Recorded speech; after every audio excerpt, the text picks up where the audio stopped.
Lá em casa eu cresci ouvindo dos meus pais que querer não é poder. Sabe como é criança, né? Quer tudo. Eu era uma criança assim. Pedia isso, pedia aquilo, queria bicicleta, queria brinquedo, queria roupa, mas logo aprendi que para dar tudo que eu queria, eu tinha que trabalhar e comprar com o meu dinheiro. O que você quer? Dalina não pode trabalhar, filha. Catarina já tá entendendo como a roda gira. Não que eu não cresci com o melhor que meus pais podiam me dar, não, mas você sabe como é criança. A gente quer tudo que tá na moda e o que todo mundo tem. Mas logo eu entendi que nada viria de graça, eu teria que trabalhar para conquistar. E eu comecei a trabalhar, e trabalhei cedo. Essa, gente, é a dinâmica do mundo que a gente vive hoje. Nada vem de graça. O grande problema é que quando a gente vai para Deus, a gente acha que ele funciona da mesma maneira, com esse mesmo pensamento. Paulo, por exemplo, ele penou para ensinar para os judeus que todos somos pecadores e não podemos ser salvos por meio das nossas obras. A gente só pode ser salvo pela fé, como já falamos várias vezes nesse trimestre. Os judeus ensinavam que a gente tinha que trabalhar, se esforçar arduamente para alcançar a justiça da lei. Justificação pela fé em Cristo nos ajuda a subjugar o orgulho e aceitar todos como iguais, e não tem nada a ver com ser escravo da lei. Paulo argumentou inclusive que o povo de Israel, que se esforçou tanto para cumprir a lei a fim de se tornar justo, nunca teve sucesso. Por outro lado, os cristãos que não estavam buscando a justiça a encontraram, porque buscaram a justiça que vem da fé em Cristo e não das obras. Você percebeu que, diferente da minha história, os judeus eles estavam reclamando de que eles não precisavam trabalhar para conquistar a salvação? Eles não entendiam e não queriam aceitar isso? Eles não conseguiam aceitar a ideia de que simplesmente ter fé em Jesus era suficiente para receber a justificação e que as obras da lei ali não podiam fazer nada para salvá-los. Que loucura!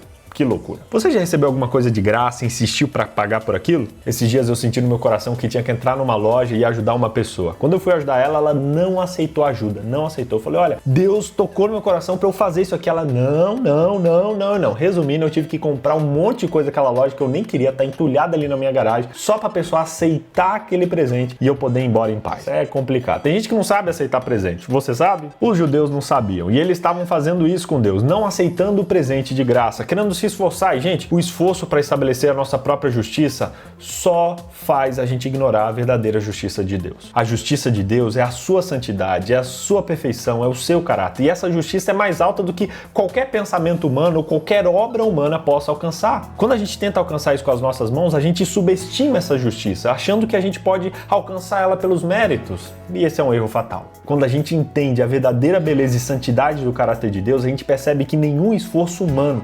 jamais, nunca, never vai te ajudar a alcançar um padrão de um Deus infinito. Os judeus achavam que poderiam alcançar esse padrão de justiça pelos seus esforços, mas eles não viam razão em se submeter à graça de Deus e aceitar isso como um presente de graça. O ser humano, gente, é engraçado.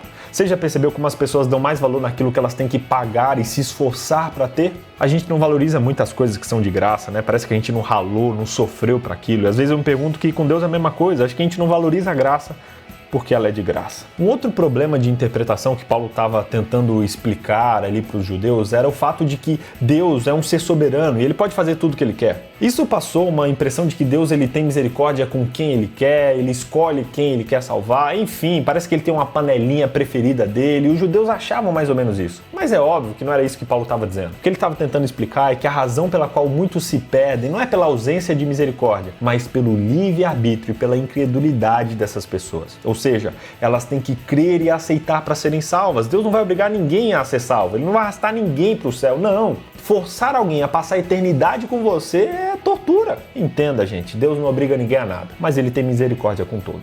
No fim das contas, Paulo estava querendo mostrar para os israelitas que os filhos de Deus não são definidos pela circuncisão, pela genealogia, nem pela identidade étnica. Ele estava querendo mostrar que eles têm a sua filiação por meio da circuncisão do coração, do novo nascimento em Cristo.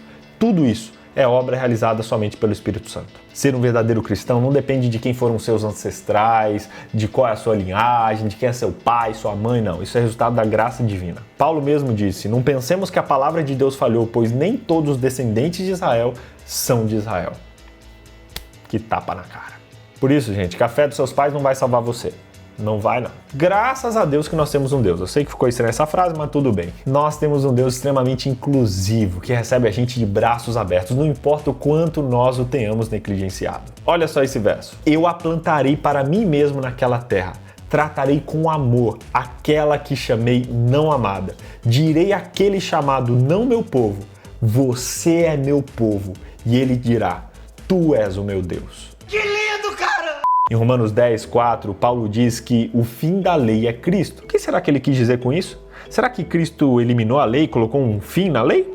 Acho que não, hein? A palavra grega telos, traduzida geralmente como fim, ela não era usada com a ideia de término na época do Novo Testamento. Não. Paulo, por exemplo, ele declarou que o fim, a palavra telos do mandamento, é o amor de um coração puro. Ele não estava se referindo à anulação do mandamento, mas à finalidade, o objetivo daquela instrução. Da mesma forma, Pedro escreveu sobre o fim da vossa fé, a salvação da vossa alma. Ele não estava falando sobre a extinção da fé, mas sobre o objetivo da fé, o alvo da fé. Jesus, por exemplo, não anulou a lei. Em vez disso, ele cumpriu a lei. Aí alguém pode questionar, mas o Antigo Testamento não ensina que quem pratica a lei vai viver dela? Eu sei que tem uns textos que falam isso. Ele realmente diz, mas olha, siga o argumento de Paulo. A lei aponta para Cristo e ela diz, cumpra a lei e você viverá. Se a lei culmina em Jesus, então cumprir a lei e viver deve ser entendido como creia no propósito da lei, creia naquele que cumpriu a lei e você viverá. Se você crê em Jesus, você viverá. A mensagem universal das Escrituras é que a salvação não vem pelo esforço humano, mas pela fé em um Deus Salvador. Se com a boca você confessar Jesus como Senhor em seu coração e crer que Deus o ressuscitou dentre os mortos, você será salvo. Porque com o coração se crê para a justiça e com a boca se confessa para a salvação. Entendeu? Ah, agora eu entendi!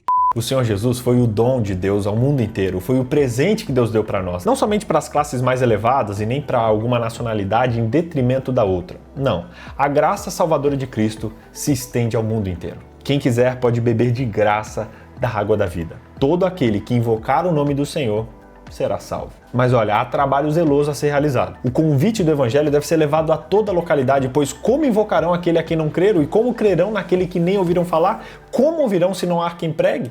Resumindo então, quando se trata da relação com Deus, querer é poder. Segundo, a salvação é gratuita, mas precisa ser aceita. Terceiro, Jesus não anulou a lei, ele cumpriu a lei. Hoje, aceite esse Jesus como seu Salvador. Receba e aceite essa graça na sua vida. Sim, ele te ama muito e fez de tudo para que você fosse salvo. Assim, de graça. É só você aceitar. Você aceita? Eu teria que trabalhar e comprar, viver a eternidade com alguém que não gosta. Aí alguém pode questionar, mas o Antigo Testamento não ensina que quem pratica a lei, eu plantarei e...